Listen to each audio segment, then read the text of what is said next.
Welcome to the WCIA 3-in-1 podcast After Dark. What a comeback tonight as Illinois beats Northwestern 81-56 at Welsh Ryan Arena. Bret Beherns here in the studios. Andy Olson back at the homestead. Covered the game tonight. Andy, let's just get some initial thoughts. You were in the building. Take me through that first half and what it was like there. Seemingly, Illinois couldn't stop his own defense, couldn't do much of anything, couldn't stop turning the ball over, to that second half where it was a complete flip of script. Yeah, I mean, it's hard to kind of compose my thoughts. I mean, first of all, since it's so late, there should not be any more 8 p.m. start times. But when you look down your camera, you're really only focused on getting the shot. So a lot of times, you'll miss out on some of the things just because that's what you're so focused on. But in the first half, it stood out. It stood out so much that Illinois was having so much trouble, like you mentioned, the zone defense, that the offense just wasn't able to get anything going against them. And I don't know the reason why for that. Clearly, something changed at halftime, and I'm sure we'll get to the second half in a second. But in that first half, the team just seemed down. You could tell that the Northwestern bench was way, way more into things than the Illinois bench. And clearly that was something that Brad Underwood had mentioned, because I'm not sure if it came off on the TV cameras at home, but the Illinois bench was loud in the second half. But, for that first half, the defense wasn't there. Northwestern was easily able to pick them apart. And they just weren't able to. It seems like anytime they went down the court on offense, they were just going to get a bunch of hands in their face, and they weren't able to do anything about it. So the way that the script flipped on this is just miraculous. I think that we all know that Illinois has talent on paper, but the way that they were playing in that first half, if they were going to do what they did in the second half this year, there's no way I thought it would follow what they had put out there in the first half. It was just wild to see that kind of turnaround, Brett. Yeah, and it shows a lot of maturity from this team. It shows a team that is resilient and wasn't going to give up. And whether you believe what Brad Underwood said after the game in his post-game press conference, that he didn't really have to say a lot, that they, essentially took it upon themselves. And I think that's partially true. I thought it was funny, I give him the old dad line, I'm not mad, I'm just disappointed, which I thought was hilarious as a dad of three myself. But the fact that they were able to rally at halftime, that they went into the locker room and figured it out, I think that shows a ton. And when we look back on this season, Andy, this is going to be a game we're going to look back at and say, man, they showed a lot of heart, and they were able to find a way to get it done. Stats by Stats reporting that Illinois is the only Division I team in the last 25 seasons to trail by 15-plus points at halftime and yet win by 20 or more. It's just incredible how Northwestern made 2 shots in the second half. That's it. They shot I didn't even 8%. realize that, Brett, to be honest with you. I mean, I knew that Northwestern wasn't shooting it well, but 2 shots. I mean, the rest went from the charity stripe. That's crazy. I mean, how does that even happen? That is just astonishing, and you got to give Illinois a ton of credit defensively. I don't know what Chris Collins said after the game on his post-game Zoom. I'm kind of curious to just go back and listen to it. How do you even chalk that up to what it is? But to only make 2 shots is just incredible for a Northwestern team that is pretty good offensively. They were 3rd in the league in terms of 3-point field goal percentage, about middle of pack in terms of complete field goal percentage, both, in all at 2-point and 3-point field goals. But Illinois is just dominant in the second half. It's unbelievable stuff. Illinois had 5 players make as many shots as Northwestern's team, and the second half runs were what stuck out to me the most. 53-13 in the second half total, outscoring by 40 points, but the runs of 17-0, 8-0, 8-0, 7-0, 6-0, and 5-0 runs, and the fact that they started the second half on a 25-5 run, they just punched him in the mouth. And you mentioned it, Andy, and I want to get your sense here, because Brad said after the game, too, that he hates the crowd noise that's pumped in, and I couldn't agree with him more. That stuff is terrible in terms in the arena, and not a lot of people know that because we're privileged in that sense, and I feel grateful that we get to go to these games. but you could tell on TV that Illinois' bench was going nuts. What was it like from your vantage point? I know you were a little higher on the court, Mhm. above in the stands where normally the fans would sit. What was that like hearing them just essentially go crazy? When you were in high school and one of the big things to do on the bench was to do the defense chant Yeah. all the time. Every time, and at the very start of the second half, that Illinois was on defense, the entire bench was doing that chant. And so you can tell just by that between the difference between the first half and coming out of halftime. Brad Underwood must have said something. You said that he in his press conference he didn't. He apparently has said that he didn't need to tell his team a lot.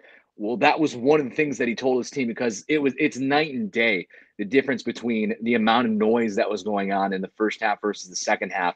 They were engaged, like I mentioned, the defensive chants. Anytime there was a huge play, cutaways were a dream tonight because you just go to the bench after a big basket was made because you have your Kofi flexing, you have your Coleman Hawkins is always a great one on the bench to go and get a shot out just because he's always engaged with the game. And it's as if Underwood had to remind them that Northwestern wants to beat them bad. Not only because it's that in-state rivalry, it's because they're a top 15 team. He had to remind his team that they have the target on their back. And I think as soon as that clicked, that they understood how bad this Northwestern team wanted to beat them. It's almost like they woke up out of the daze and finally realized that we need to get more engaged in this because if we're not engaged, we need to create our own energy because they didn't have any in the first half. And create their own energy they did because they went out and outscored them by 40, which, again, every time you say it, every time I look at the box score, 53-13, still blows my mind. That just doesn't happen. Yeah, and they were at 8 there for a while, deep into the second half there. They were only at 8 points. It's just mind-boggling stuff when you kind of picture this and like you said, look at the box score here and just start to dissect this game. What was the Northwestern bench like? Take us into that when Illinois is going crazy and Northwestern can't buy a bucket. They got quiet real fast, and I think everyone knows what that's like to be there. You talk a big game. They were talking a big game in that first half, and I couldn't pick out specific things that they had said, but anytime that Illinois had missed a bucket or there was a turnover, I mean the Northwestern bench was right there to let them know about it, just by how loud they got. And like I said, we've all been there. We've all talked a lot of game, and then things didn't go our way. And that's exactly what happened. Things got real quiet on the Northwestern bench, which is understandable. When the ball is getting shoved down your throat like that, for lack of a better term, like Illinois was doing in the second half, Chris Collins, it seemed like was a little bit more defeated coming out in the second half. I'm trying to remember right back to the beginning of that second half.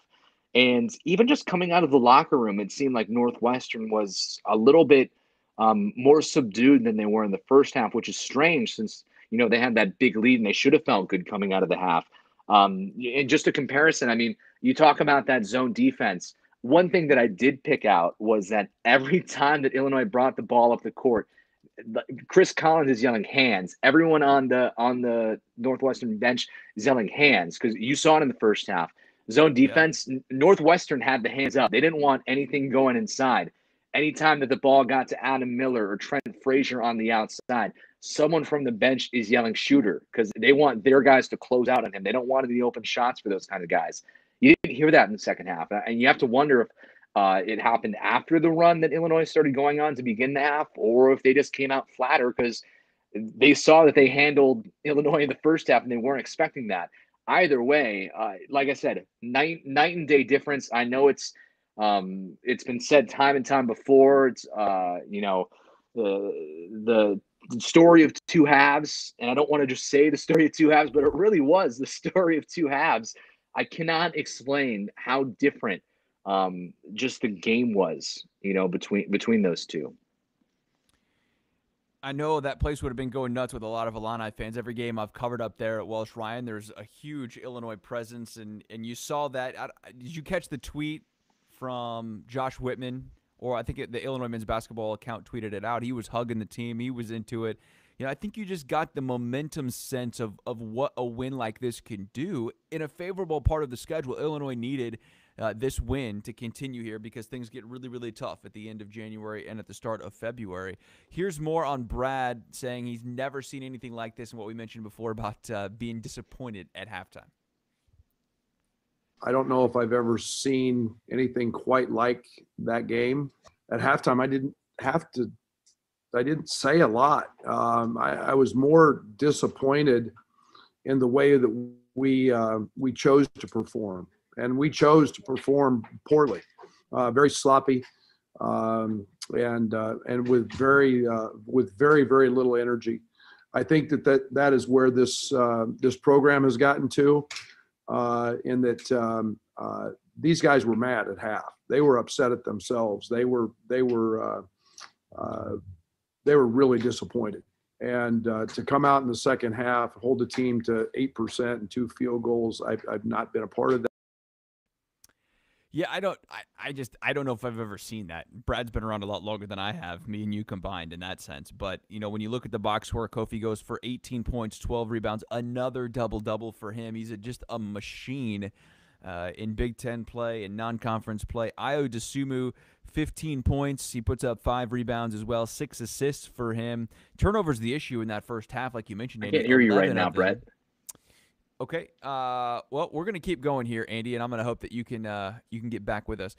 11 turnovers in the first half for Illinois, and they limit themselves to just 4 in the second half. Pretty incredible stuff that they were able to clean up what was a sloppy first half. And look, we mentioned with the zone there as well. Trent Frazier and Adam Miller, both with 14 points as well for Illinois, and no one else in double figures. No one had more than 6 after that. The thing that stood out to me from Northwestern was Boo Buie's scoreless in this game. 0 for 6 from the field, no free throws. He is a huge part of what they do. They were led by Robbie Beherns, 11 points. No one else had double-figure scoring for Northwestern. Let's hear from Kofi Coburn on what he thought of this second-half turnaround for the Illini. I've never been in anything like that. And you saw it, man. You saw how I reacted to it. You saw how I was in awe, man. Like, just being on the floor, watching that happen, being a part of it, it was a really good feeling. I can't explain how happy I was. I was in so much joy. I didn't realize fatigue. Like, everything lost sense. I was just out there running, playing, enjoying myself. That's a really good feeling. Kofi Coburn said he has never seen anything quite like it. I don't know if I have either. Pretty incredible stuff that Illinois was able to put up, 53 second-half points, and the defense limiting Northwestern to just 13 points in the second half in the 81-56 win. Andy, you got me back? Andy does not. It's late night. It's after dark. It's 12:15 now, Friday morning here after Illinois improves to 9-3 on the season, 5-1 in the Big Ten, and that's notable as well. The last time Illinois was 5-1 in the Big Ten, anybody guess? Yep, 2005 season when they went to the national championship game. I think they cemented themselves a little bit tonight as a legit Final Four contender, Big Ten title contender, to be able to do this, to be able to come back, to have performances like that in the second half from Ayo Dosunmu and from Kofi Coburn. They're 2 stars. They are going to lead Illinois into the promised land this season, and tonight was another step forward for them. Andy, I know you can't hear me, but it's been fun. We're going to wrap it up here. It's getting late.